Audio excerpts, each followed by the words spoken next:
Welcome to Who You Know with Michael Sublett of Odd Mo's Pizza and Arthur Meeker of Extreme Graphics. We're shining the spotlight on businesses right here in the Pacific Northwest, celebrating their growth, their networking wins, and the impact they make in their communities. From small town gems to big community players, this is where connection meets inspiration. Well, today we have a really special guest, Rick Hilt, and I've got to know him over the years, and he is such a fun guy to be around. Enjoy talking to him. I get to have breakfast with him once a week for the last 10 years, and so it's a lot of fun. But Rick, tell us about what you do. Okay, well, my name is Rick Hilts, and my family owns City View Funeral Home and Cemetery, and I am one of the funeral directors there.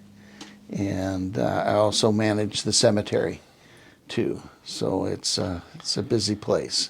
When you said family, explain that. Did you grow up in the industry, or how did you get into the industry? Well, I kind of grew up with it because my mom's uncle bought the cemetery part in 1949. Wow.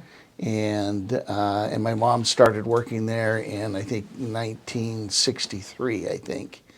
And then he died in 65, and then my dad started working there in 66. And then when my mom's aunt died, then they inherited the cemetery. So we actually moved up to the cemetery and lived in an apartment above the office. And that's where I grew up, and so then my dad, we moved up there when I was 10, and so at 10 we started pushing lawnmowers. So that's the way we earned our allowances. Wow. To push lawnmowers and trim around the headstones and stuff like that. So I did that through middle school and high school, and then I went off to Oregon State University, and I wanted to be a forester. I wanted to be Ranger Rick. Ranger Rick. And I love it. because I loved the magazines when Yeah. I was a little kid. Yeah, Ranger Rick. So I went there, but when I graduated in I think it was after winter term of 1981, and at that point in time, all the small towns, all the mills, everything were all rolling up and going away, and because there was the spotted owl had come in and locked down all the forests practically. So there wasn't really any jobs to have, and I started leaning toward going to work for the Forest Service. And then Reagan came in, was elected, and in October of that year he shut down he did a federal hiring freeze. So that shut down, I don't know how many jobs I applied for. So I became a seasonal and a seasonal firefighter. So I worked on a fire crew out of,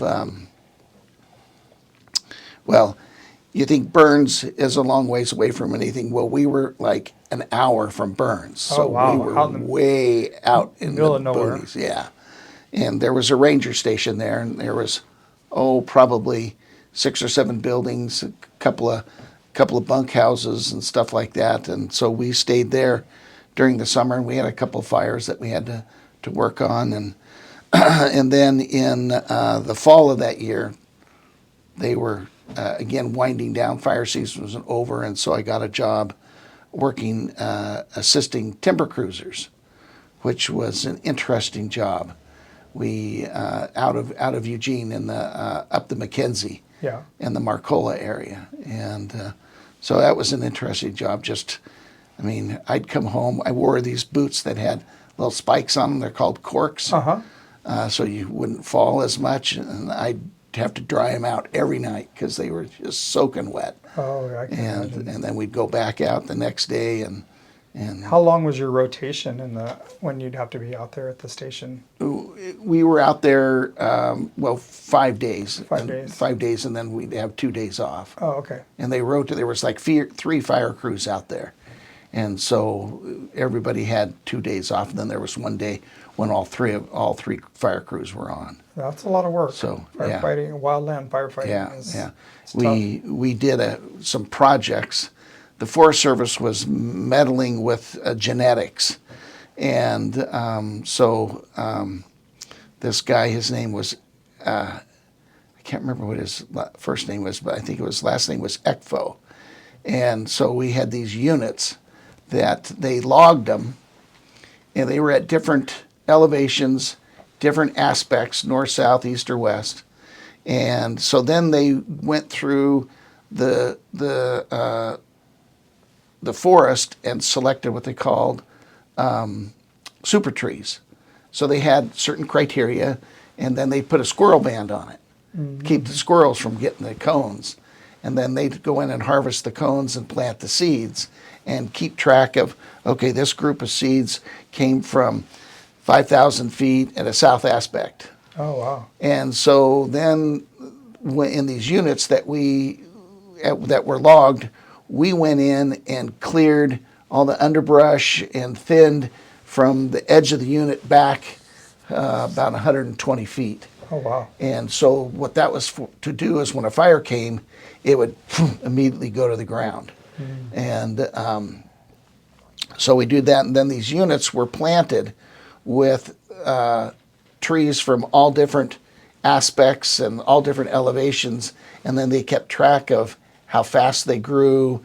So ultimately what they were supposed to show is when they had a clear cut at this elevation and aspect, this tree grew better at that elevation and aspect. Oh, wow. So I have no idea how it ended up because we did our job and then we were done. So I don't know. I've never been back to see the units and see. So what brought you back into the funeral to City View then? My dad developed lung cancer, and so he kept pulling on me to come back and work in the business. And finally, in 1st of April, I came back, and that was 1983. Okay.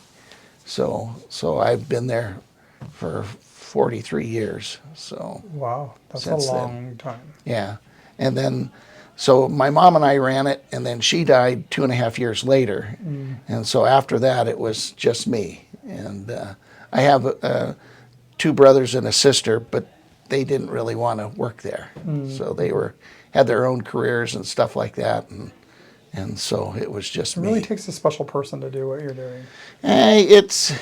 I'm sure once you got in there and worked with it and everything like that, most people could probably do it. No. No, I don't think so. I'm going to go with no. No.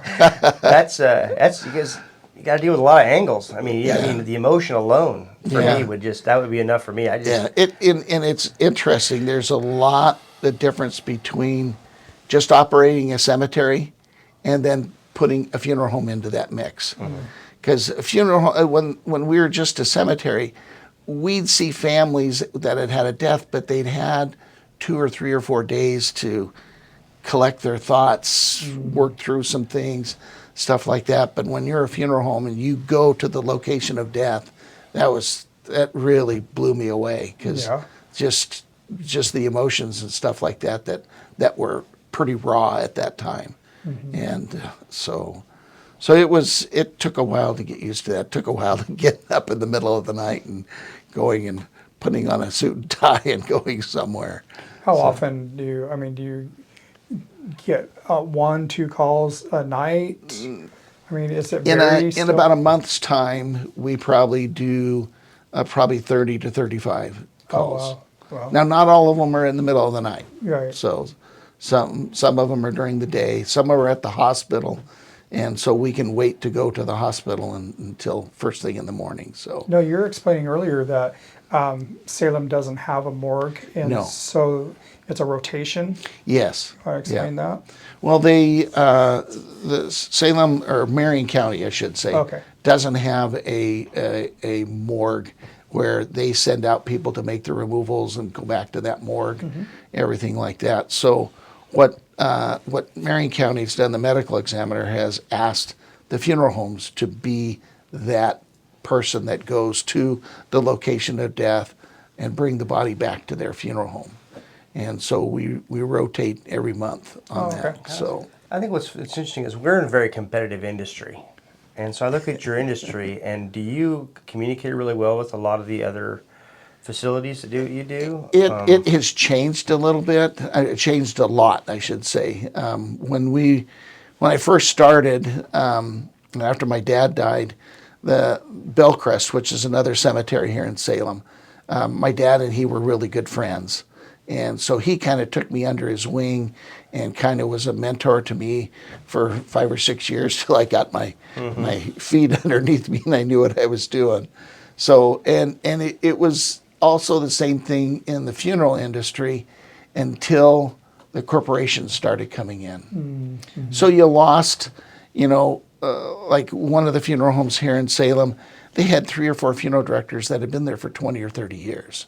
Oh, wow. And so you got to know them really well, and that type of thing. And but nowadays, I couldn't tell you who works at all the funeral homes now, Oh, wow. because they're there for 3 or 4 years and then they move on to another place, and so it's really hard to kind of get to know or get the feel of the funeral homes with the corporations. Has the corporations really changed the landscape?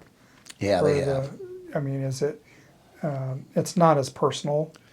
I What is the big change? Well, I think they make it personal, but I think what I see is what they do is these corporations are like in Texas, and so they're dictating into Oregon what they do in Texas, and it's totally different. Texas probably has a cremation rate of maybe 45% or maybe even less than that, and Oregon's being 75 to 80%. Oh, wow. And it's just a different climate when you're dealing with that much more cremation than you do with the casket burials and things like that. So, Right. but and then they try and put all these things into their packages and stuff like that, and people just go, I don't need all that. Right. And so it's More just has commercialized. changed. Yeah, yeah, it is. It's about the money. Yeah, and it's about salesmen, and instead of being family owned and things like that, you kind of give the families their options, and then and let them choose. And so sometimes the funeral homes will put these packages together, kind of to funnel people going one way, that type of thing, and. But we don't do that. We just say, okay, this is what your options are. This, and this, and you can decide on which one you want. Interesting thing you said that the Marion County has you do the morgue. So if there's a crime that was committed and there is a victim, a body, and a crime, where does the medical examiner, do they have a place that you have to take the body back to for them to do? Most of the time when the death is suspicious or maybe a crime is committed, like maybe someone was shot or died in a car accident or something like that, then the medical examiner will ask us to take the body to the state medical examiner up in Portland. Oh, okay. And then at that point, that's where they do like an autopsy to just verify was the cause of death, and so that because they know it's probably going to go to a trial, and they want to make sure that they have all their evidence and everything like that. So you're still called out for Yes, those yeah, things to pick up the body, you period. pick up That's the body, your and job. then we take it up to Portland. Okay. And then once they're done with it, then we go pick the body up and bring it back down to Salem. So, Okay, very interesting. but they just don't do that here in Marion County.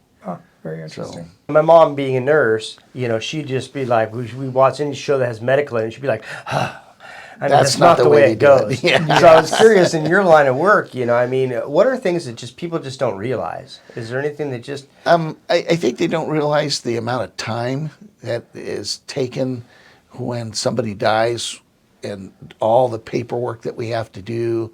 And they just, especially with a cremation, people think, well, can't you just come get them and cremate them? No, we can't do that. We've got to get signatures. We've got to talk to a doctor. We've got to do this, that, and and before we can actually do the cremation. Because sometimes there are people, well, can you do the cremation tomorrow? Well, no, we can't do that. I find it really interesting now when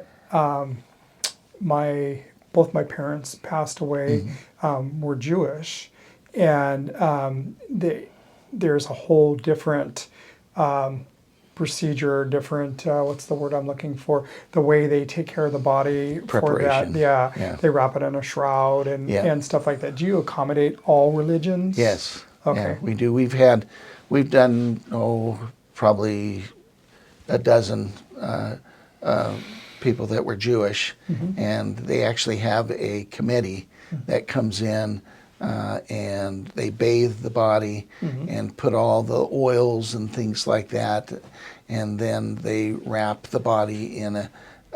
I'm not sure what the shroud is made of. I was going to say a sheet, but something like that. And then depending on what the family has decided to do, whether casket or cremation, then if it's a casket, then we place the body in the casket. And Yeah. and a lot of the Jewish people, when you do a casket burial, they like the casket to go into the ground and then be covered up. Yes. Dirt And- to dirt. Yeah, dirt is to the dirt. belief. And I have a hard time with that because we have to drive in with a backhoe to dig these graves and things like that. And if you drive over something like that, down goes the grave. Yeah. Yeah. And so we made a compromise with them and said, we'll lower the casket down in so it's touching the dirt and everything like that. But can we take our concrete liner and flip it over and then put it over the top of it? Yeah. And they've agreed that's as long as we know that Yeah. the casket is touching the dirt, they're okay with that. So It's like any industry or anything. It's the customer service and being able to accommodate Yeah. the family because they're at their loss and the worst time of their They are. their life. They And really are. I have some questions for you. I'm going to ask the ones that the younger generation would want to know. okay, all right. So, are you spiritual? Yes, I am. I'm a Christian. So, have you ever experienced anything in the whole time that you've been doing it with as much death as you've dealt with, and then you're the last person to really, deal with it? Have you had any experiences? You've watched way too many movies. I have not. No? I have not.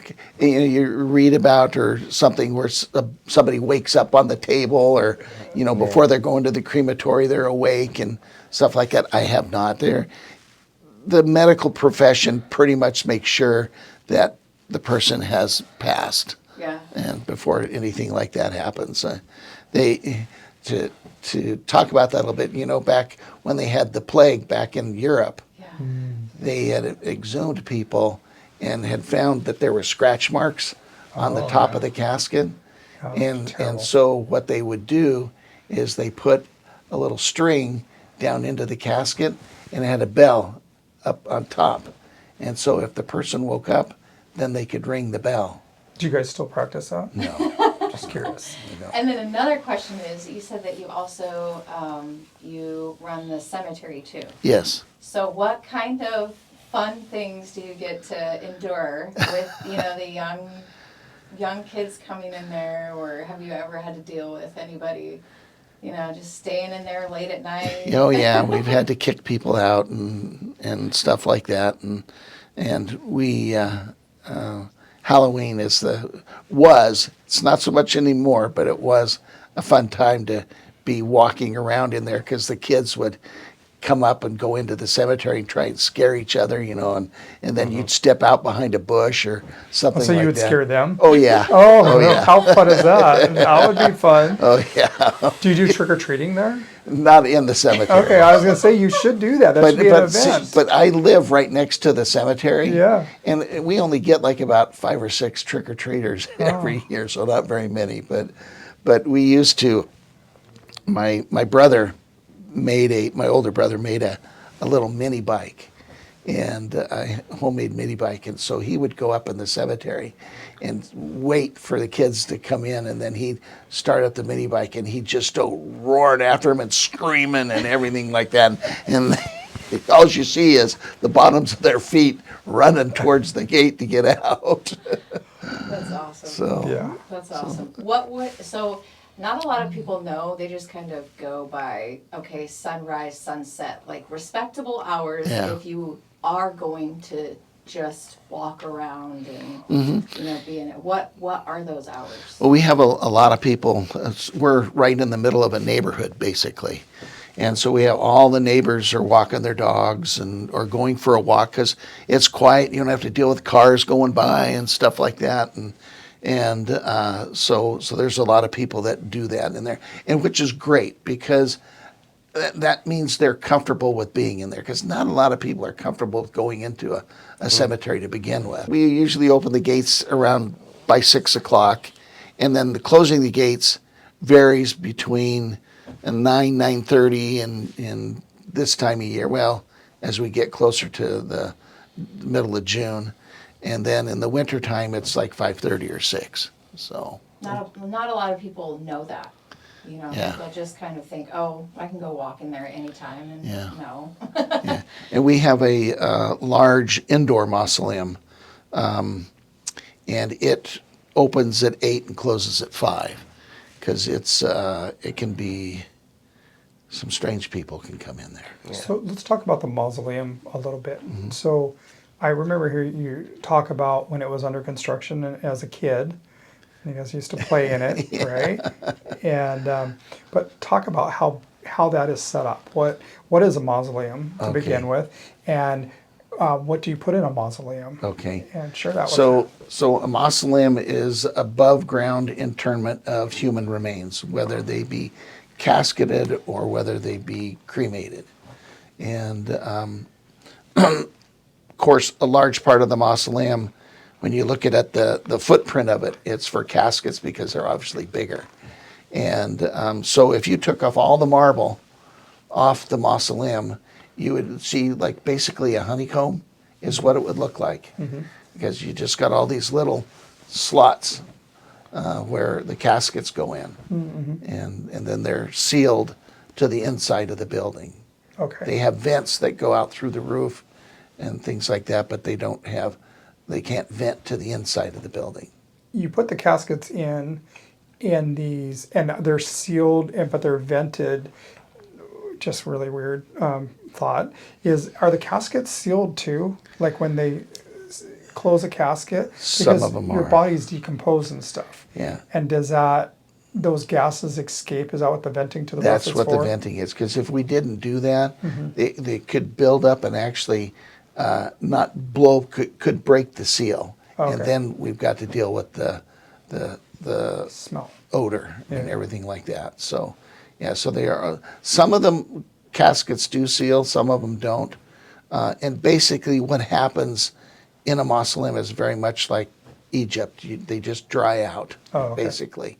In the pyramids, the body just basically dries out. Yeah, I was just wondering if they put like Ziploc technology in the caskets or something to keep it fresh. Well, it's kind of, Did you say Ziploc? Do it, Ziploc. they don't do a Ziploc, but some of the curious. caskets have a rubber gasket all the way around them, and then you close the lid on them, and then there's a mechanism that comes up and grabs the lid and then pulls it down Oh, okay. and creates the seal. Oh, okay. Yeah, that's what I was wondering. And they're probably lined and Yes. sealed inside. Yeah, Really yeah. cool. I'm going to go back to an earlier question. We were going to say, could anybody do this? Like, no. You are.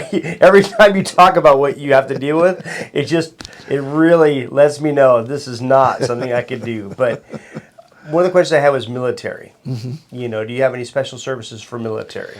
We do. We have an area in our cemetery.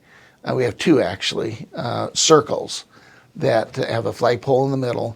One circle is for what they call GAR, or Grand Army of the Republic, and they are Civil War veterans. Civil War veterans. There's like 2 or 3 wars, I think, before World War I that are buried there. And they are like Civil War veterans are ones that survived the Civil War and then moved out here, and then they died out here. Okay. So they not that they fought. They fought in the Civil War, but they didn't die during the Civil War. So and then we have another circle that is owned by the American Legion Capital Post 9. Okay. And so any member of their organization can be buried there, and the property is free to them. Plus, we have veterans all over the cemetery that are buried there. And depending on the veteran, most veterans' families appreciate making the arrangements for the branch of service to be there and to fold and present a flag and play taps. Those are the things that are available to every veteran. Okay. Sometimes if their rank is high enough and they're retired, then we can make arrangements for an honor guard to be there to do a rifle salute. Oh, okay. That's what my dad had. Yeah, we have one gentleman on our cemetery that he was a Medal of Honor recipient, and they did quite a bit for him when he died. Yeah. And everything like that. So he was an interesting guy. We read his I don't know if they call it a commendation or whatever like that, how he received the Medal of Honor, but it was just basically he was getting shot at. He just got tired of getting shot at and stood up and took out 2 or 3 German machine gun nests and a couple of other things, tank I think or something like that. And so it's just an ordinary guy. Is it Memorial Day that you do the big shindig? Yes. That's Yes. coming up because you put flags out and now is there a flyover or something? There usually is. There has been the last few years. They have a flyover. A couple of jets will fly over. Okay, cool. So That's really cool. I heard it's a really big. I haven't made it up there, but I heard it's a very It's big. kind of getting a little smaller because the World War II veterans and Korea veterans are there already, and so it's just because we haven't had a major war that involved a lot of military people that they're just not that many, but they still do it. Maybe we need to put something together that would highlight that, just to kind of get people to understand, because it just kind of fade away, Yeah. The history. with people that are actually very tangibly touching the situations, and as people get older and things happen like that, it's like that fades away, and I think it's important to bring that back and get the youth that you talk about to understand that, and realize, because we're destined to repeat ourselves all the time. We are. And for people to understand what that would be, it's just, I think that would be important to do. It's sad that you see that stuff go away, but We've got a organization. It's called Veterans of Foreign Wars, and they usually have been the one in the last few years to get the speaker and put together a couple of groups that would come out and sing, and they have wreaths that they present and stuff like that. And then at the end, they have bagpipes that play, and then they do a rifle salute, and then taps. So, Is there any limitation to what you do? And let me tell you where that my mind thought went with that is growing up in Alaska. When somebody dies during the wintertime, they can't have a burial outside. no, And so, is there anything like that for you in the industry? not specifically here, because we don't get that. I mean, it may freeze the top inch or two, but we can dig right through that. We had a lady that died 2020, so it was COVID. I think they said she died of COVID. And she died in October, November, and she wanted to be buried in Joseph. Well, Joseph was just a little bit too cold to go over there and dig a grave. And so we had to wait. We held her until the end of March, and then we went over and did the burial in the end of March Oh wow! when the ground thawed out. Yeah, I always thought that was. They do that back Interesting in the northern tier states, especially like New England, Minnesota, that area. And what they have is they actually have a storage facility where they store the caskets and everything like that if that's what the family agrees to do, because family could pay, no, I want you to thaw out the ground and we want to do the burial. So they have these things that they can put down over the ground with the propane to thaw out the ground to do the burials. Oh, wow. But most people don't do that because it must be a significant cost to do Oh, that. yeah. So, I'd never heard of that up in Alaska. so they'll store them in a storage facility, and then they have in the spring they have what they call groundbreaking day, and that's they just dig and bury, dig and bury, dig and So bury. people hold the service. Sometimes they'll have the service, Uh-huh. and then they'll just do the burial. Okay.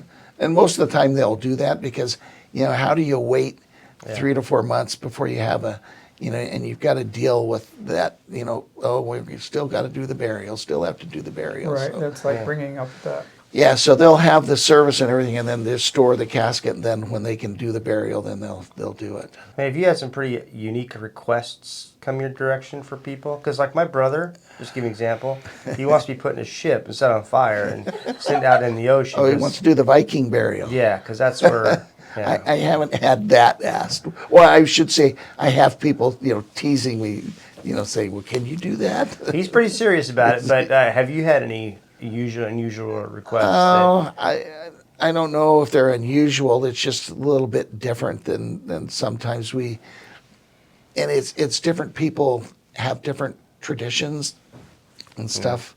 So especially we had this one gentleman, it's probably been 4, 5, 6 months ago, he passed away, and he went into the mausoleum. Well, the family doused the casket with liquor, and they poured wine and they poured, I don't know if it was vodka, but some type of spirit over the top of the casket. And they said, that's what we do.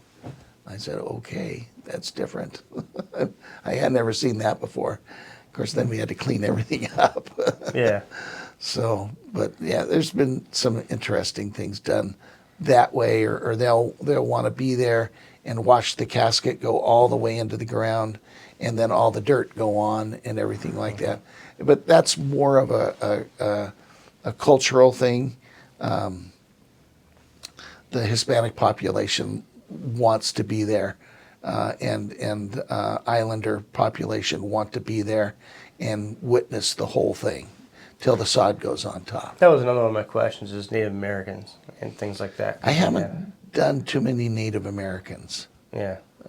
so we I did. used to live down in Klamath Falls. Oh yeah, It's Chiloquin, and so it's tradition that a lot of the families dig the grave.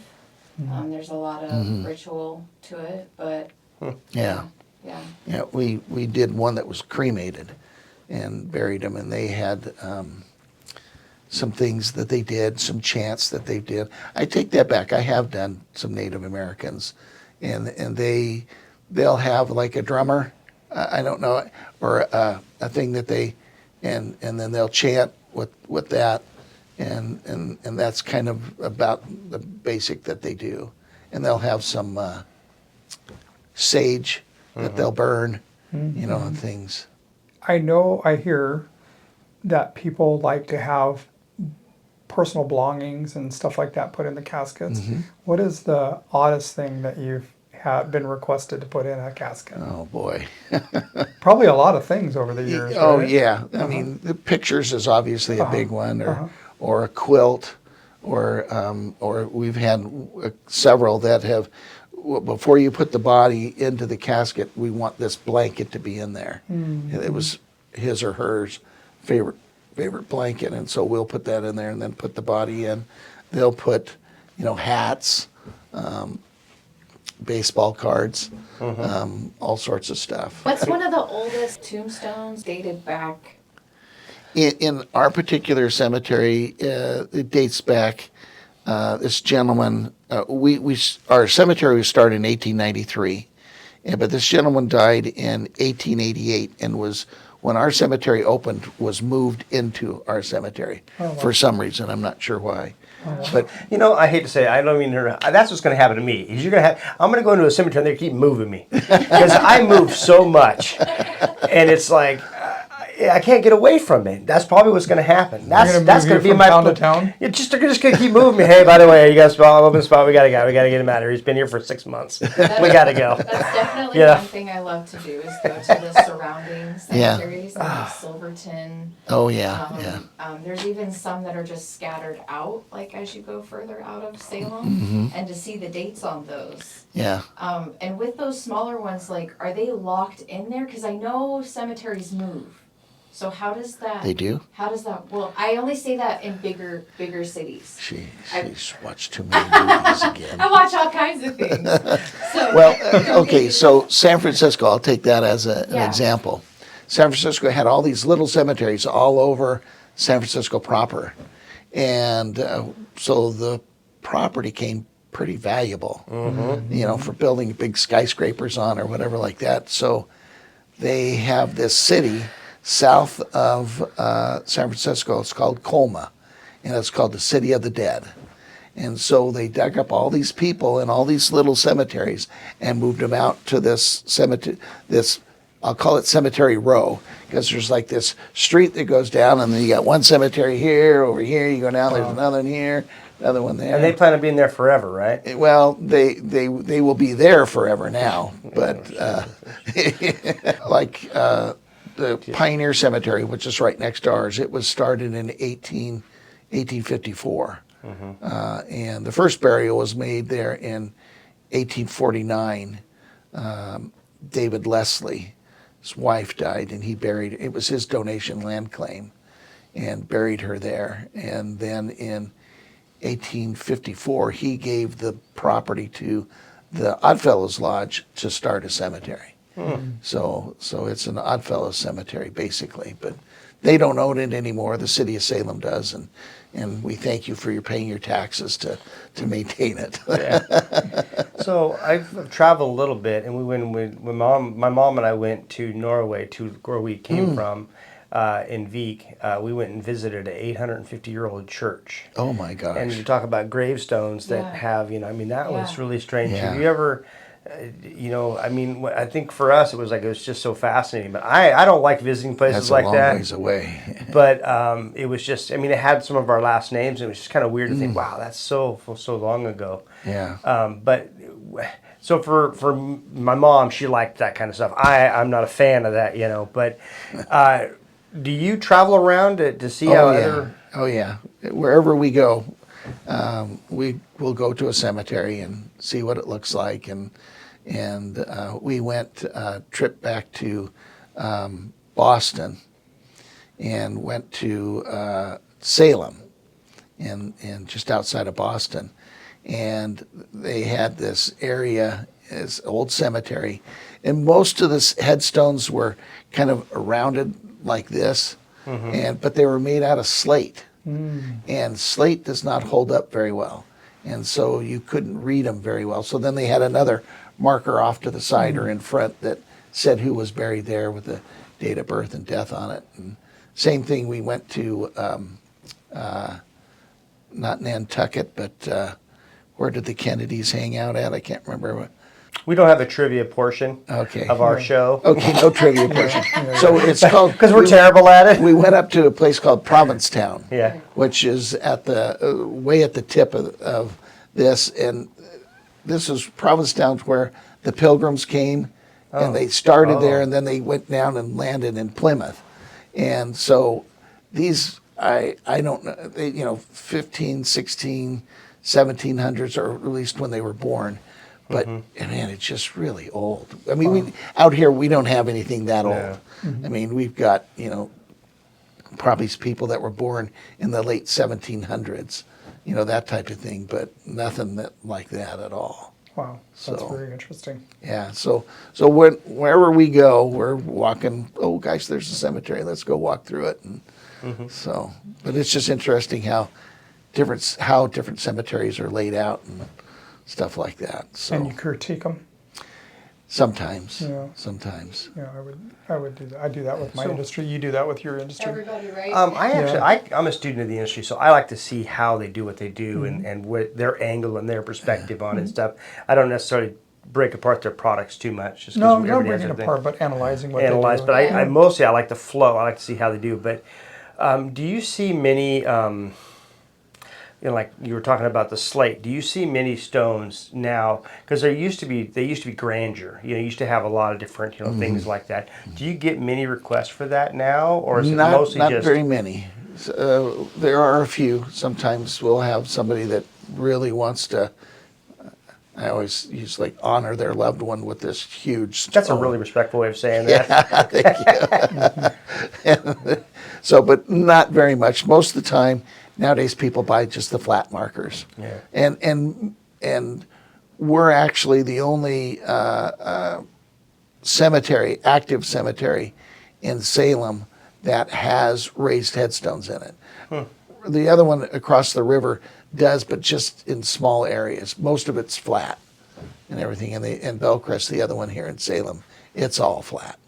So, but we're more of a traditional cemetery where our streets go north and south and east and west, and the graves all go, the rows are north and south. So when you bury somebody, you bury them with the head at the west end of the grave. So it's as for the resurrection, that they're lying facing the rising sun on the resurrection day. So Didn't know that was a thing. yeah. I'm educated today. I love that. You talked about the expense, like a headstone expense.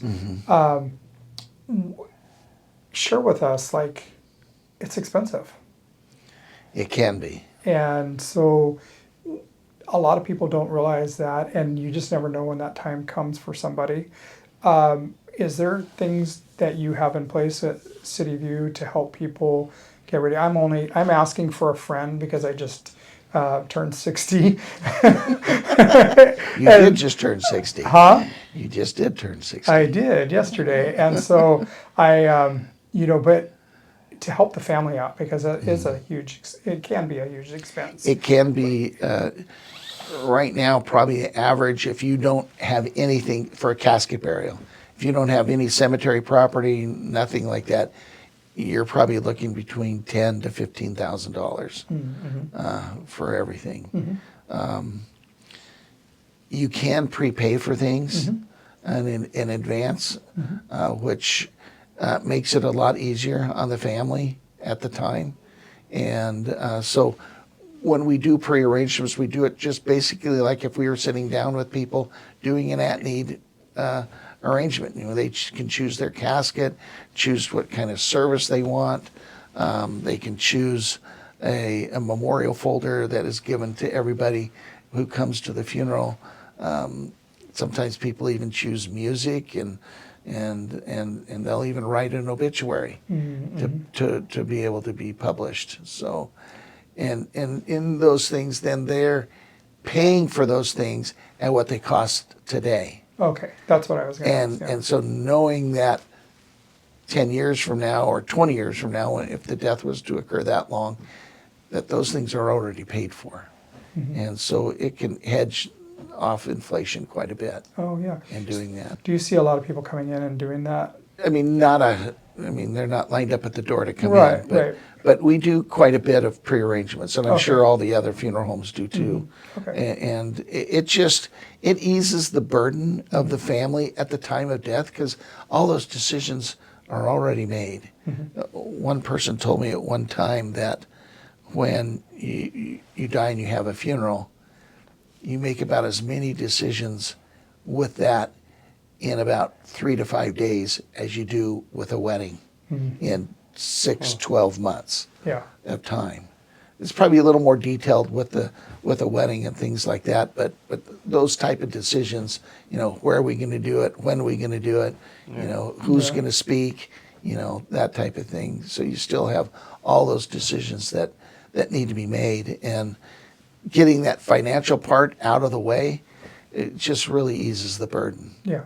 Especially children, because I wouldn't want to pass off to my daughter the cost of a funeral on me. Yeah, I was trying to explain that to my family, and like I'd like to go to the Benton Dent casket sale and buy a casket and wrap it, because I can make anything look beautiful with a wrap. and then my wife's like, well, where would we put it? And I go, a coffee table. Coffee table, yeah. And she's like, no. So I got shot down at that. I can store it at my shop, I guess. Yeah. You just have it up like we do caskets too. And put it in the showroom. Yeah, there you go. We do wrap and do graphics on urns all the time. So Yeah. people come to us and they bring them in, have us do graphics on You them. show people and you're like, this is mine. I prepaid for it and wrapped it. Oh, this is what we do too. Yeah. God, that's the When you weirdest stop thing. by Extreme Graphics, pick up his casket We're when getting a little you're on the body.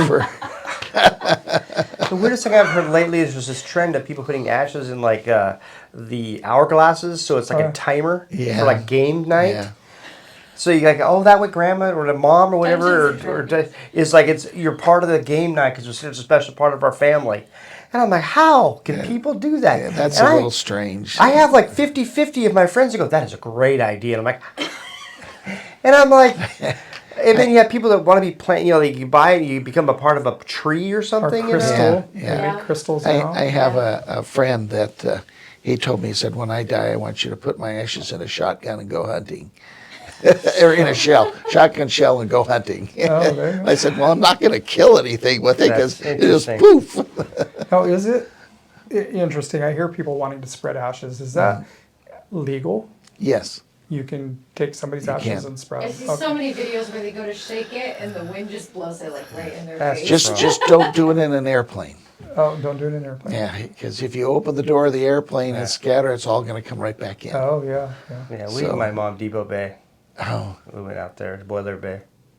oh, did you? Did this, yeah, out Yeah, there. there's on Forest Service or BLM property, you can do that. You can scatter them in the rivers, Oceans, things like that. stuff like that. I always tell families, if you're going to do it in the mountains, hey, let's scrape some of the duff away, everything like that, scatter them out, and then but cover them back up Yeah. because they're a different color than what the dirt is. And I always will go back to an article that I read. Somebody was hiking, where were they? Up above Crater Lake or somewhere in there. And they're walking along, and all of a sudden, here's this pile of gray stuff right there alongside the trail. And I go, well, I know what that was.